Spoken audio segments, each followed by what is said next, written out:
Have you recently started using Ableton Live, but maybe you're not 100% sure on all of the controls or features available? Well, in this video, I'm going to make sure to run through all the things you're going to need to know to start creating music. Let's dive into it. So how's it going, guys? Chris here. Welcome back to the channel. So like I said, we're going to be running through Ableton. This is a little bit of a beginner video. So if you already know how to use Ableton, maybe you want to learn something different, I've got a bunch of videos on this channel, all Ableton related. And yeah, so feel free to check out any of those. But this is going to be specifically for the beginners that maybe haven't used Ableton before. I'm just going to run through all the features.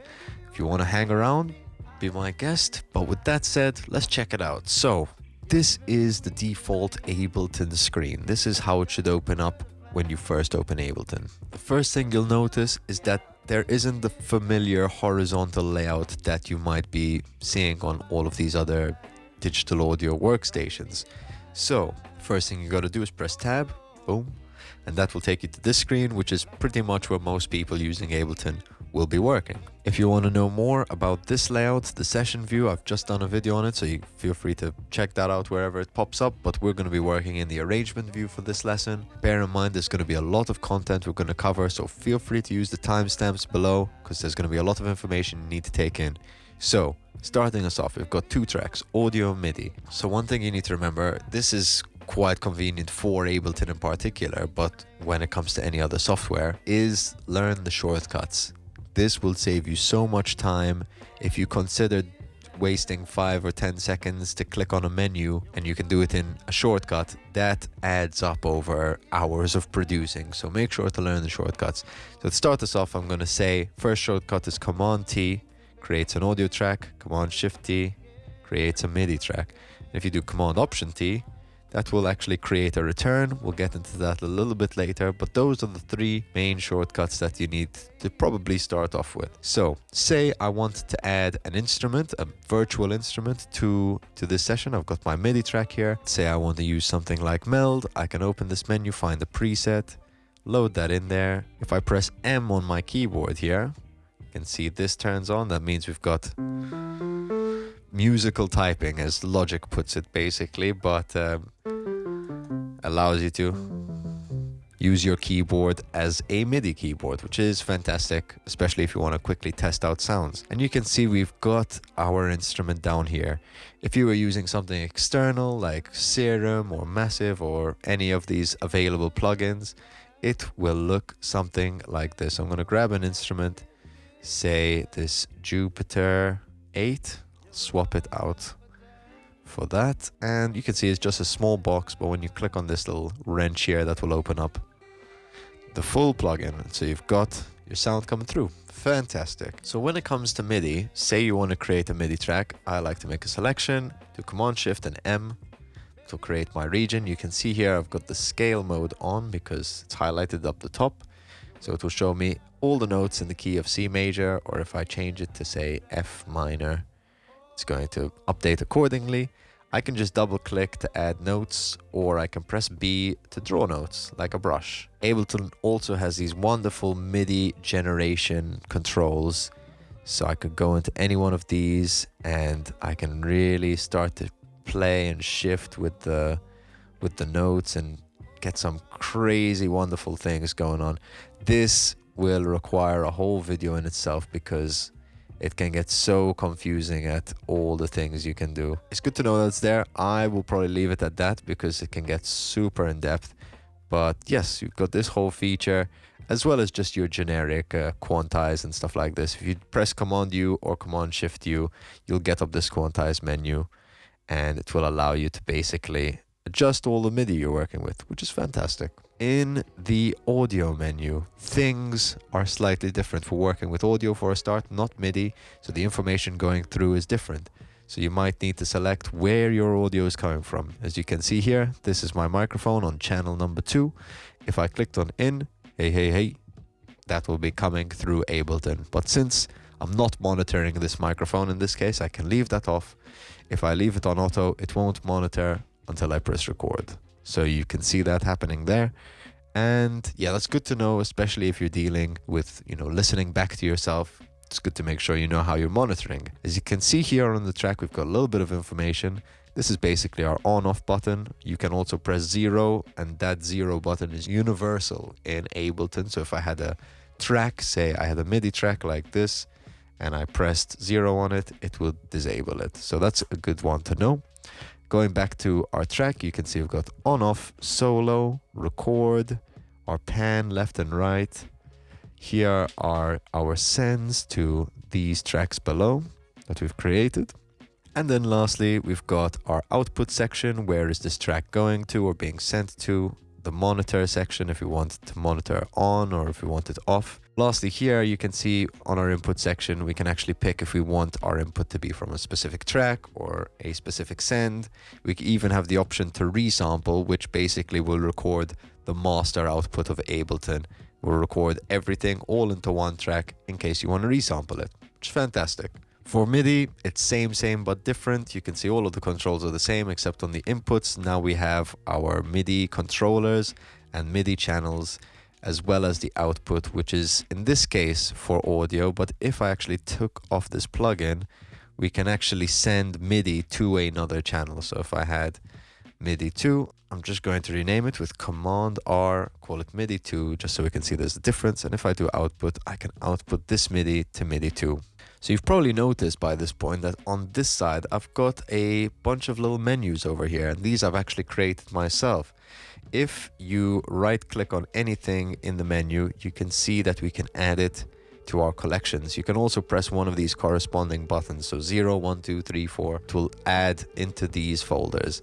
And these are just some folders I've created myself to help organize some of the things that I use on the regular, whether it's plugins, instruments, effects. I've got my favorite drum sounds. These are some of my favorite just sounds that I like to use every now and then. Gold is just where things I use very regularly live, whether they're sounds or samples or anything. Yeah, that's basically how I've split up my collections, and like this it just makes my speed a bit quicker. And I think an important game with learning to use a piece of software like this is having the ability to be quick. So that's learning your shortcuts, that's knowing where all your samples are, especially the ones that you use regularly, having your sounds very accessible. These will all save you time when you're making a bit of music, and especially when you're in the creative process, the last thing you want to do is get distracted looking for something, because it's going to completely ruin your flow. So I really like being a little bit tedious with the organization side of this, and I just know that everything I need is going to live in one of these menus pretty much. On top of that, if I'm maybe struggling to find something, I can always go into search and I can look for EQ or whatever it may be, and it will all show up here. Or if I do Command F and I type in EQ, it's actually going to give me everything in the whole. It's basically like I would be searching throughout all of my files in Ableton. Whereas in this case, if I was in my favorite plugins and I did EQ, it's only going to show me things in this menu, or if I swap into any of these, etc. Moving down from this menu, you can see here we've got our main library, and these are where basically some of the sounds that Ableton will provide us with, or the drums, the Ableton instruments and effects. These will obviously look different depending on which Ableton suite you've got. If you've got the intro, or if you've got the full fat suite edition, then you might have more or less of these effects, MIDI effects, instruments. So just be aware of that. But yeah, there's some great features in here. Obviously, the instruments, audio effects, you can see how many of these I favorited. MIDI effects, got a couple of those. Modulators I really like, because these are tools that you can use to control features of other things, right? Doesn't really make sense when I say it like that, but say for the sake of the example, I'm going to get a saturator effect, and normally you add drive, it adds saturation, right? Simple as. But what if I wanted to animate this? I could automate it as I would in any other DAW. I could go into here and draw a line and have it actually move as the track is playing. Or say I wanted it to be a bit more random and a bit more continuous, safe to say, I could add a modulator, say an LFO, and I can actually map this LFO to that control. And now you can see it moves depending on the speed of this, and I can map an LFO to an LFO. So say I got the rate and I mapped it to this, then this rate is actually going to depict how quickly this rate is moving. So you can see we've got some crazy stuff going on. And obviously this is just using an LFO. You've got envelope follower, envelope MIDI expression control, loads of ways to control what's going on. Okay, so moving on, we've got Max for Live, which is, again, this is only included in the Suite version of Ableton. So got all your Max for Live plugins there. All your external third-party plugins are going to live in here, which is great. We've got clips, samples. Again, these are more things that Ableton will just provide you as you download them, as well as your templates. And this is very important, especially for me. I've got my main template that lives on here. I'm not going to open it up because we'll be waiting here for a minute, but really good to take advantage of Ableton's templates. It will save you a lot of time when you're getting into the creation process. It just requires a little bit of a, bit of working out until you get your template together. But then once it's saved, you can have it open up on your template all the time. Or personally, I like to have Ableton open up like this because it takes no time to open up. And if I just need to figure out something, I'm there. But if I want to create something, I just open up the template. It's no big deal. So lastly, at the bottom, you've got your places. This is where you can link to your own folders that you've got saved on your computer to just quickly have access to look for specific things. In this case, I've got my splice, I've got my samples, I've got a few folders of my samples, some sound design stuff, some utilities, all lives there, which is easy.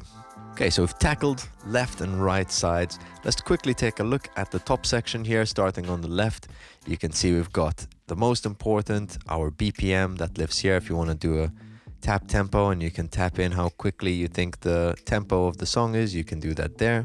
Over on the left of that, you can see we've got link and external sync switch. These basically, link will allow you to sync up your Ableton session with another Ableton session. Say you're producing with a friend, you've both got Ableton on your laptops. If you're connected to the same internet, you can link when the start and stop happens. And so they're basically in sync and they both work together in time. Just convenient. And the external sync switch basically allows you to sync your Ableton with another master controller, basically, whether that's a physical bit of hardware or another computer. That basically allows you to sync up with the external machine.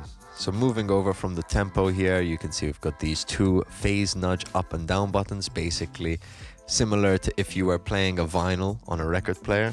If you were to slightly slow down the vinyl player, you could use that method to sync up with another piece of music. Same with this.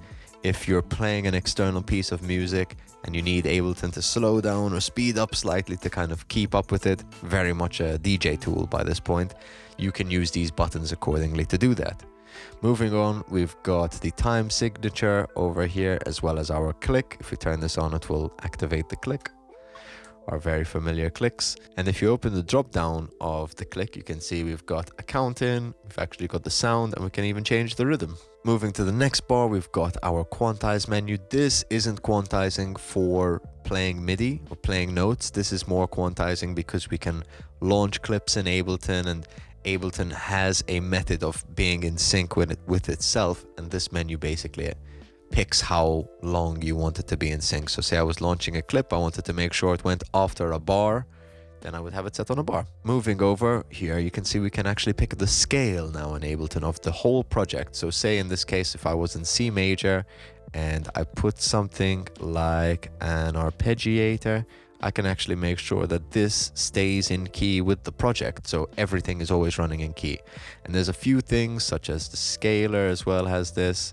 A lot of MIDI related plugins will have this feature, which is really convenient if you need to stay in key. Moving over to that, we've got our main kind of transport control section. Here you can see where the locator actually is, as well as on this side, you can see our loop section. So say with Command L, I can create a loop. This is also very important when you are bouncing your track, when you're exporting it, as you'll need to create a loop to select the region that you want to export. As you can see here, it starts on bar 7 and it's 41 bars long. So that's how you read this menu, because sometimes people will think, oh, well, it's telling you from bar 7 to bar 20. When in this case, it's actually going to bar 27, but it's 20 bars long. So it's just good to know how it's being displayed. To the left of that, we've got our main transport controls over here: play, stop, record. And then these controls are also quite a utility, because here we've got our MIDI arrange overdub, our automation arm, re-enable automation, capture MIDI, and session record button. These all do different things, but they can really work hand in hand. So say these two, automation arm and MIDI arrange overdub, I find myself using together quite a lot, because if I was recording and I changed, say, the volume of this, it's actually going to be marking that automation I'm doing. Whereas if this was off, now that's not going to make a difference. But what happened? Because I moved the automation as it was playing, like so, you can see this button comes up. And so now it's not actually reading this automation that I've done. But if I turn this back on, then we're back into automating, which is fantastic. This capture MIDI button for me is a lifesaver. The amount of times I've used it, even sometimes just to take a bit of the pressure off of recording, you know? So say I'm gonna load an instrument back into here. I'm just gonna use operator, something quite simple. And say I was playing, but I wasn't actually recording anything. But as you can see here, I've got this record arm on, which allows me to play, but without necessarily recording, right? Say I was playing something wonderful there, not just nonsense like I was, and there was something that I loved that I wanted to capture. Well, I can click on this capture MIDI, boom, and it shows up there. I can just extend this and it will give me everything that I've just recorded. And so nothing is missed. Just make sure you do have that record arm button on. And then lastly, the session record button. If I was making music in this view, this is quite a deep answer, so you probably have to go check out that video I recommended earlier for the session view. It will allow you to record that whole session as you're playing through it, it gets really deep, but check out that video, it will make more sense. So bear in mind, this whole time we've just been looking at one screen. We haven't really swapped to any of the other screens. So something to keep in mind is that at the bottom here, we've got these two extra layers, right? So this at the bottom is basically our device view, which allows you to see plugins, instruments, where all of that will live. And then this one beside it will be our clip view. So say I had some MIDI, that's all gonna live in here, right? And I can minimize these menus, or I can have all of them on, I can expand, so they're covering the whole screen. Makes it really easy to see what you're doing, basically. Personally, I would rather have these closed, and I like to use this second window, which you can see here. It's just on my second screen right now, hence why it's out of the way. But that allows me to basically have one window for the mixer, one window for the arrangement, such as this. Or if I wanted to have the mixer here, I can just click on this button and it gives me a little mini mixer that I can expand to the full screen, which is fantastic. Makes it really easy to see what you're doing. If you want to open up that second window, by the way, just make sure to go into View, Second Window, and that will just create a new window for you. As well, it has this tiny drop-down menu that allows you to basically turn on a few extra options, and you get that on both screens, whether you're in this mode, which is obviously session view, but I like to look at it as the mixer because personally I like having the large faders. But yes, you can turn on either of those controls here or here, which is sweet. Okay, so let's look at adding some effect sends and returns. You might have heard this as auxiliaries or buses. There's a few different ways these have been mentioned in DAWs. In this case, it's called a return track, as it says over here, and that's one of these. By default, one loads up with a reverb plugin, the other loads up with a delay. So say I had that instrument in here and I wanted to give it a bit of reverb, I can send to A, which is our reverb. Or if I wanted some delay, go into B. Or if I wanted both, I could just send to both. And you get the idea. In my default template, I actually have the delay sending a little bit to the reverb. So even the delays have a little bit of reverb on them. But yeah, super convenient to have effects not happening directly on your track.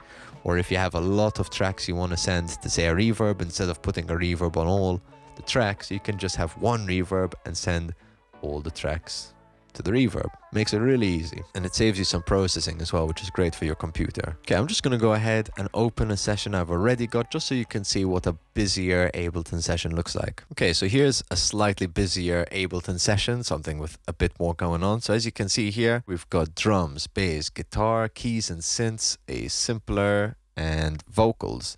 Now these are groups. If I created a couple of audio tracks or whatever MIDI tracks, it doesn't really matter, and I select them, press Command G, that puts them into a group. This group allows me to keep things a little bit tidier in the session, but I can also do processing on the group itself and say I wanted to add a delay on everything. I could just put that on the group and it will add it to everything, which is nice. This is what the session is looking like. If I open up the drums, you can see all the individual samples. I'm just going to play them in solo.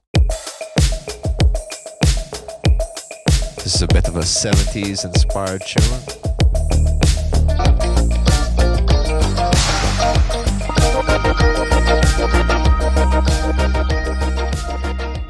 As you can see, we've got a few more inserts going on. I've got some micro shift, some compression, some more reverb for the vocals.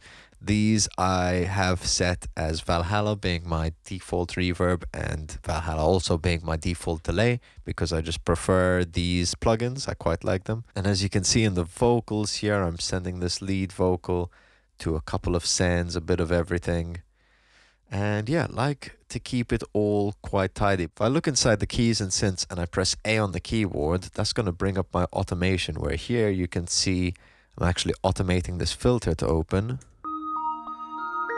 So it's just slowly opening as it's following this automation arm.